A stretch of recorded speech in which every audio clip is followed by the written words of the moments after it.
పూరా local. ASF, NSUI, PDSU ఈ విద్యార్థి సంఘాలు ఇంకా చాలా విద్యార్థి సంఘాలు ఉన్నాయి. వాటికి ఏబీవీపీకి ఉన్న తేడా ఏంటి?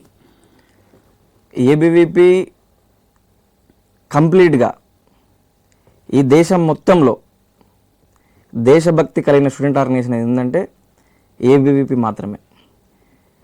మీరు కాశ్మీర్ నుంచి కన్యాకుమారి వరకు, గుజరాత్ నుంచి అస్సాం వరకు మీరు ఎక్కడైనా చూడండి, ఈ దేశంలోకి వెళ్ళా భారత్ మాతాకి జై, వందే మాతరం అనే స్టూడెంట్ ఆర్గనైజేషన్ ఏంటంటే కేవలం ఏబీవీపీ మాత్రమే.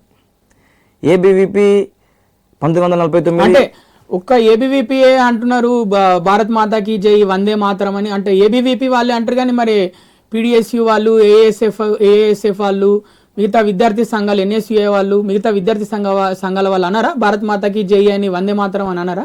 మీరు చూసుకోవచ్చు, ఎన్ఎస్యుఏ వాళ్ళు ఎవరికి రాహుల్ గాంధీకి జై అంటారు, సోనియా గాంధీకి జై అంటారు, వాళ్ళు కేసీఆర్ జై అంటారు, కేటీఆర్ జై అంటారు. మిగతా ఇప్పుడు ఎస్ఎఫ్ఐ చూసుకోవచ్చు మీరు, ఎస్ఎఫ్ఐ సిపిఎం కి అనుబంధ సంస్థ, ఏఎస్ఎఫ్ ఉంది, ఏఎస్ఎఫ్ సిపిఐ కి అనుబంధ సంస్థ. ఏబీవీపీ రాజకీయాలతో సంబంధం లేకుండా దేశభక్తి కలిగిన స్టూడెంట్ ఆర్గనైజేషన్. ఇవన్నిటి ఎజెండా వేరు, ఏబీవీపీ ఎజెండా వేరు. ఏబీవీపీ ఈ దేశాన్ని ప్రేమించమంటది, ఏబీవీపీ జాతీయ ఎజెండా గౌరవం ఏమంటది. ఇటు పక్కన విద్యార్థి సంఘాలన్నీ ఈ దేశం యొక్క విచ్ఛిన్న కోరుకునే విద్యార్థి సంఘాలు. మీరు చూసుకోవచ్చు, కన్యాకుమారి లాంటి వాళ్ళని చూసుకోవచ్చు. ఈ దేశ రాజధాని ఢిల్లీలో జేఎన్యూలో ఒక ఉగ్రవాదికి ఉరిశిక్ష పడితే వాళ్ళు స్లోగన్స్ ఇస్తుర్రు. ఏమని స్లోగన్స్ ఇస్తుర్రు? భారత్ తేరే తుకుడే హోంగే, భారతదేశాన్ని 13 ముక్కలు చేస్తాం. అగరేక్ అఫ్జల్ మారేగా గర్ గర్ సే అఫ్జల్ నిగిలేగా. అఫ్జల్ గురు అనే తీవ్రవాదిని చంపితే, ఒక అఫ్జల్ గురుని చంపితే ప్రతి ఇంటి నుంచి ఒక అఫ్జల్ గురు వస్తారని చెప్తుర్రు. ఈ దేశానికి స్వతంత్రం వచ్చిన తర్వాత ఈ జాతీయ జెండా కోసం చనిపోయిన ఒకే ఒక మనిషి ఈ దేశంలోకి వెళ్ళా ఏబీవీపీ కార్యకర్త, కాకతీయ యూనివర్సిటీ విద్యార్థి నాయకుడు సామా జగన్మోహన్ రెడ్డి. కాకతీయ విశ్వవిద్యాలయంలో జాతీయ జెండాని యూనివర్సిటీ అధికారులు ఎగిరేస్తే అక్కడే ఉన్నటువంటి ఆర్ఎస్యు, రాడికల్ స్టూడెంట్ యూనియన్ నాయకులు జాతీయ జెండాని కిందకి దించి అవమానపరిచి నల్ల జెండాని ఎగిరేస్తే అక్కడ ఉన్నటువంటి సామా జగన్మోహన్ రెడ్డి దాన్ని ప్రతిఘటించి కోర్టుకు వెళ్ళి తిరిగి వస్తున్న తరుణంలో అతి కిరాతకంగా చంపారు నక్సలైట్లు. ఈ తెలంగాణ, కేవలం ఈ తెలంగాణ ప్రాంతంలోనే దాదాపు 40 మందిని నక్సలైట్లు అతి కిరాతకంగా వేటకొడవలతో, ఏబీవీపీ కార్యకర్తల్ని వేటకొడవలతోటి, గన్నులతోటి కాల్చి చంపారు. ఎందుకు చంపారు?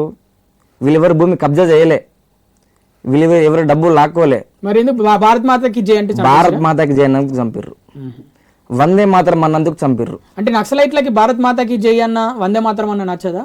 వాళ్ళు మొత్తం చైనా సిద్ధాంతం కదా, పక్క దేశం సిద్ధాంతము, తప్పుడు భావజాలము, తుపాకీ గుట్టం ద్వారా రాజ్యాధికారం అనేటువంటి ఒక ఫాల్స్ ఐడియాలజీ తోటి ఈ దేశంలో నాలాంటి మీలాంటి ఒక పేద మధ్యతరగతి విద్యార్థి యూనివర్సిటీ క్యాంపస్లోకి వస్తాడు, చదువుకొని నా కుటుంబానికి, నా ఊరికి, నా రాష్ట్రానికి, నా దేశానికి ఒక పేరు తీసుకురావాలని చెప్పి.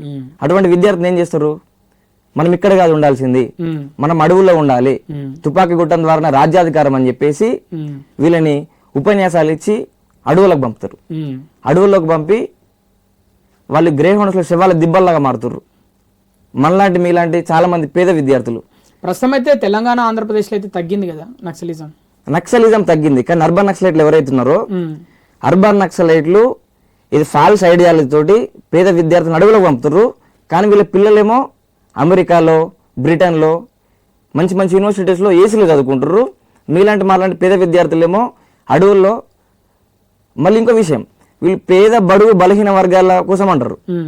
ఇప్పుడు ఆర్మీలో జాయిన్ అయ్యే వాళ్ళు చాలా మంది పేద విద్యార్థులే, పేద యువకులే. ఈ దేశానికి సేవ చేయాలి, భరతమాత కోసం సేవ చేయాలి, ఈ దేశంలో పుట్టినందుకు భరతమాతకు రుణం తీర్చుకోవాలని చెప్పేసి ఇండియన్ ఆర్మీలో, బిఎస్ఎఫ్లో, సిఆర్పిఎఫ్లో చేరితే ఈరోజు నక్సలైట్లతో వాళ్ళని చంపిస్తూ ఉన్నారు, నక్సలైట్లతో చంపిస్తూ ఉన్నారు వాళ్ళని. ఇదే విద్యార్థి సంఘాలు ఇదే దంతెవాడలో నక్సలైట్లకి, సిఆర్పిఎఫ్ జవాన్లకి ఎదురుకాల్పులు జరిగినప్పుడు దాదాపు 40 మంది సిఆర్పిఎఫ్ జవాన్లు చనిపోతే అదే జేఎన్యూలో మీరు అన్నటువంటి ఎస్ఎఫ్ఐ, ఏఎస్ఎఫ్ విద్యార్థి సంఘ నాయకులు సంబరాలు చేసుకుని స్వీట్లు పంచుకుర్రు. నక్సలిజం జిందాబాద్, మావోయిజం జిందాబాద్, ఇండియన్ ఆర్మీ ముర్దాబాద్ అని చెప్పి స్లోగన్స్ ఇచ్చారు.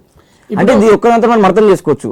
ఏబీవీపీ భారత్ మాతకి జయ అంటుంది, వందే మాతరం అంటుంది, ఈ జాతీయ జెండా కోసం గౌరవం ఇస్తుంది, సెల్యూట్ చేస్తుంది, ఈ దేశం కోసం పనిచేసే ఆర్మీ సైనికుల పట్ల మాట్లాడుతుంది. అవతల పక్కన ఉన్నటువంటి విద్యార్థి సంఘాలన్నీ కూడా ఈ దేశం యొక్క విచ్ఛిన్నం కోరుకుంటున్నాయి, ఈ దేశాన్ని ఇట్లా బర్బాద్ చేయాలని కోరుకుంటున్నాయి, ఈ దేశం కోసం పనిచేసినటువంటి సైనికుల్ని వ్యతిరేకిస్తున్నాయి.